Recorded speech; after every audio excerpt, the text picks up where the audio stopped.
FDA खाते गतिमान करण्याचा मानस नामदार झिरवाळ. निमा सभागृहात कार्यशाळा भेसळ ओळखण्याचे प्रात्यक्षिक. नाशिक. राज्याचे अन्न व औषधे प्रशासन खाते एफडीए अधिक कार्यक्षम व गतिमान करण्याच्या दृष्टीने शासनातर्फे पावले उचलण्यात येत आहेत, असे उद्गार अन्न व औषध प्रशासन खात्याचे मंत्री नरहरी झिरवाळ यांनी काढले. अन्न व औषधे प्रशासन तसेच Nashik industries and manufacturers association Nima यांच्या संयुक्त विद्यमाने सण महाराष्ट्राचा संकल्प अन्न सुरक्षिततेचा या विषयावर जनजागृती कार्यशाळा निमा हाऊस सातपूर येथे आयोजित करण्यात आली. यावेळी नामदार झिरवाळ बोलत होते. व्यासपीठावर निमाचे अध्यक्ष आशिष नहार, आयमाचे अध्यक्ष ललित बुब, अन्न व औषध खात्याचे सहाय्यक आयुक्त मनीष सानप, विनोद धवड, अर्पणा फरांदे, निमाचे उपाध्यक्ष मनीष रावल, सहसचिव किरण पाटील, निमाच्या अन्न सुरक्षा समितीचे चेअरमन वैभव नागशेठिया, को चेअरमन भावेश भन्साळी आदी होते. एफडीए कडे येणाऱ्या नमुन्यांची तपासणी आधी 14 महिने रखडत होती, ती आता 2 ते 4 महिन्यांवर आणण्यात यश आलं आहे. ही तपासणी लवकर व्हावी यासाठी आमचे प्रयत्न सुरू आहेत. सर्व 6 विभागात 6 आणि मुंबईत 2 प्रयोगशाळा उभारण्यात येणार असल्याचे त्यांनी पुढे नमूद केले. आपण काय सेवन करतो यावर आपल्या प्रकृतीचे रहस्य अवलंबून असते. जर्मनीतले लोक बाहेरून आणलेल्या सर्व वस्तू तपासून खातात, आपण फक्त गोळ्या तपासून खातो, असे झिरवाळ यांनी सांगताच सर्वत्र हास्य पसरले. अन्न हे औषध म्हणून खा, तसे न केल्यास औषध हे अन्न म्हणून खावे लागेल, असा गंभीर इशाराही त्यांनी दिला. भेसळ रोखण्यासाठी जनजागृती आवश्यक आहे. कोणत्या पदार्थात किती भेसळ आहे हे आपण घरबसल्या तपासू शकतो, याची आठवणही त्यांनी करून दिली. नशेला आवर घालण्यासाठी सर्वांनी पुढाकार घ्यावा.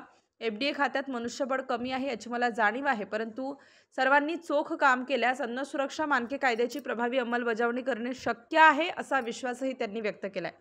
नाशकात मोठ्या प्रमाणात गुंतवणूक आणण्यास तसेच उद्योगाचा विकासासाठी आपण सातत्याने पाठपुरावा करू.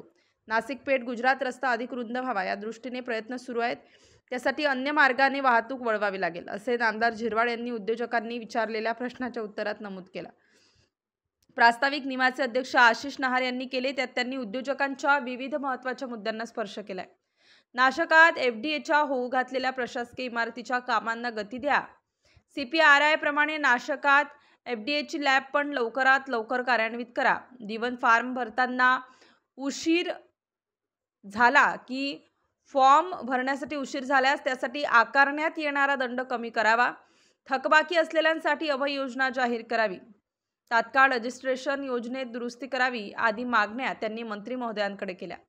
निमा टीमच्या सातत्याने पाठपुराव्यामुळे गेल्या 8 महिन्यात 16,000 कोटींची गुंतवणूक आणण्यात यश आलं असून आणखी 11,000 कोटींचा उद्योग नाशकात आणण्याचे प्रयत्न सुरू असल्याचे त्यांनी गौरवाने नमूद केलंय. उद्योग क्षेत्रात नाशिकला राज्यात नंबर 1 डेस्टिनेशन करण्याचा मानसही नहार यांनी बोलून दाखविला. एफडीएचे सहाय्यक आयुक्त मनीष सानप, विनोद धवड, अश्विनी पाटील आणि अर्पणा फरांदे यांनी अन्न सुरक्षा मानके कायदा, अन्न सुरक्षा कायदा जनजागृती यावर विस्तृतपणे मार्गदर्शन केले. भेसळ कशी ओळखावी याचे प्रात्यक्षिकही यावेळी उपस्थितांना दाखवण्यात आले. के वाघ फूड टेक्नॉलॉजीच्या विद्यार्थ्यांनी सादर केलेल्या पथनाट्याने सर्वांचेच लक्ष वेधून घेतले होते. कार्यक्रमास चेंबर ऑफ कॉमर्सचे उपाध्यक्ष संजय सोनवणे, अखिल राठी, कैलास पाटील, हेमंत खोंड, नितीन आव्हाड, गोविंद बोरसे, महेंद्र छोरिया, संजय राठी, राजाराम सांगळे, नानासाहेब देवरे, भावेश माणेक, सोनल दगडे, सुधांशू पाटील तसेच एफडीएचे अधिकारी, उद्योजक व व्यापारी मोठ्या संख्येने उपस्थित होते. उपस्थित असलेले आपल्या जिल्ह्याचे कॅबिनेट मंत्री माननीय श्री नरहरी झिरवाळ साहेब, अन्न व औषध प्रशासन मंत्री महाराष्ट्र राज्य यांचं मी निमाच्या वतीने इथे खूप खूप स्वागत करतो. आपण टाळ्यांच्या गजरात माननीय मंत्री महोदयांचे या ठिकाणी स्वागत करूया. सर, तुम्हाला बोलवण्यामागे 2 कारणं होते तुम्हाला इन्व्हाइट करण्यामागे.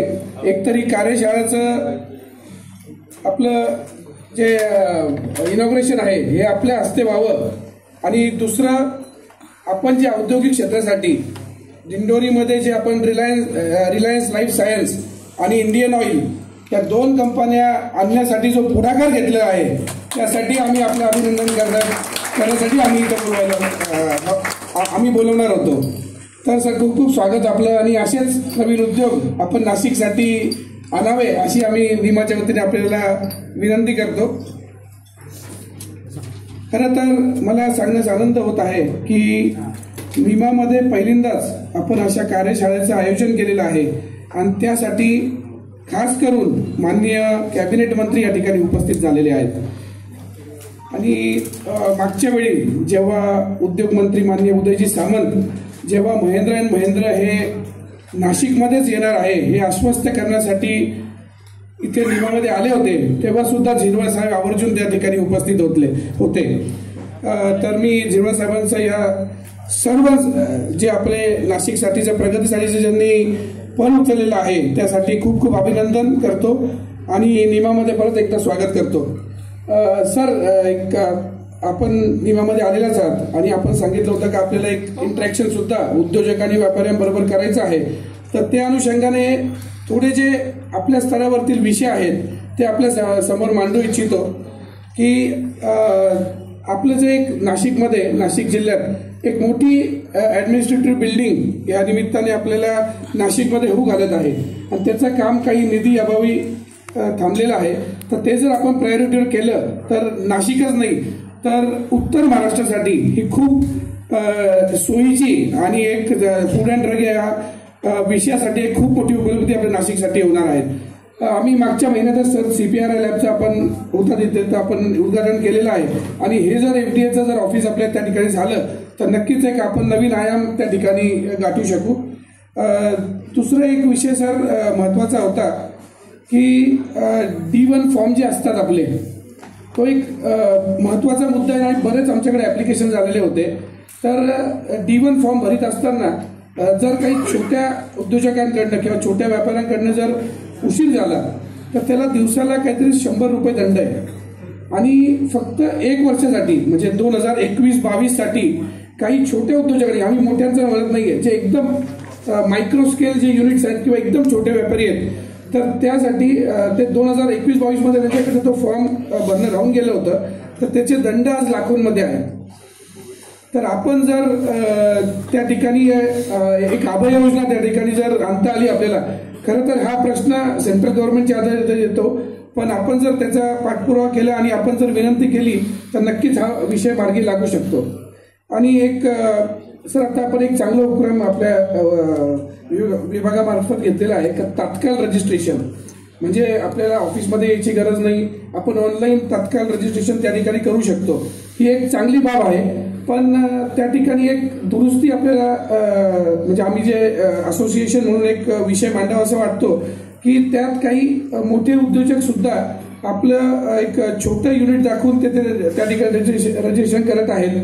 तर ते जर आपण थोडं अजून माहिती जर संग्रहित केली आणि ते जर सुटसुटीत केलं ते फॉर्म तर ते खरोखर एक नवीन प्रणाली ही आपल्याला लॉंग टर्मसाठी एक चांगली ठरणार आहे.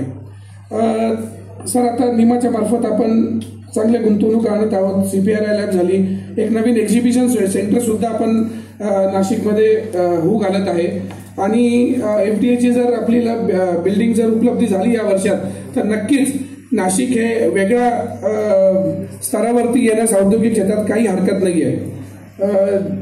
मला सांगण्याचा आनंद होतो सर, आपण त्या मिटिंगला होता का 16,000 कोटीची गुंतवणूक आपल्या नाशिकमध्ये यावर्षी मिळालेली आहे आणि पुढच्या महिन्यात अजून 11,000 कोटीची गुंतवणूक आपल्याला या नाशिकमध्ये 2 मोठ्या कंपन्या येणार आहेत. तर हे सर्व करीत असताना सर आपण एक प्रबळ नेते आहात, आपला आवाज वरपर्यंत ऐकला जातो. तर नाशिकसाठी जर आपण अजून उद्योग आणण्यासाठी जर आम्हाला जर पाठबळ दिला तर नक्कीच आम्ही नवीन उद्योग आणण्यासाठी ते प्रयत्नशील राहू आणि आपल्याला आश्वासित करतो की निमा मार्फत आयमा आम्ही सर्वच इथे महाराष्ट्र चेंबर ऑफ कॉमर्स आहे, लघुउद्योग भारती आहे, सर्वच आम्ही मिळून आम्ही एक प्लॅटफॉर्मवर येऊन आम्ही नाशिकला त्यात मी एक जबाबदार म्हणून सुद्धा काही मंडळीला थोडीशी एक माफी मागतो. थोडा लेट झाला कारण 5-6 दिवस मी बाहेरच होतो आणि मग सकाळी खूप गर्दी, त्याच्यामुळे मला काही शक्य नव्हतं. ह्या कार्यक्रमात अर्पणाताई फरांदे ताईंनी खूप चांगल्या पद्धतीचं या ठिकाणी आपल्याला काही लॅबच्या माध्यमातून तात्काळ किंवा घरच्या घरी कशा पद्धतीनं आपला जो उद्देश आहे किंवा आजचा हा कार्यक्रम आहे हा एक सामाजिक कार्यक्रम म्हणून म्हटला तर मला नाही वाटत का वेगळं ठरेल. कारण याला काय कुठं शासनाने असं सांगितलं नाही का तुम्ही अशा पद्धतीने कार्यक्रम करा, परंतु तो तुमच्या डोक्यात कशी कल्पना आली आणि अतिशय स्तुत्य असा कार्यक्रम त्या ठिकाणी घेतला.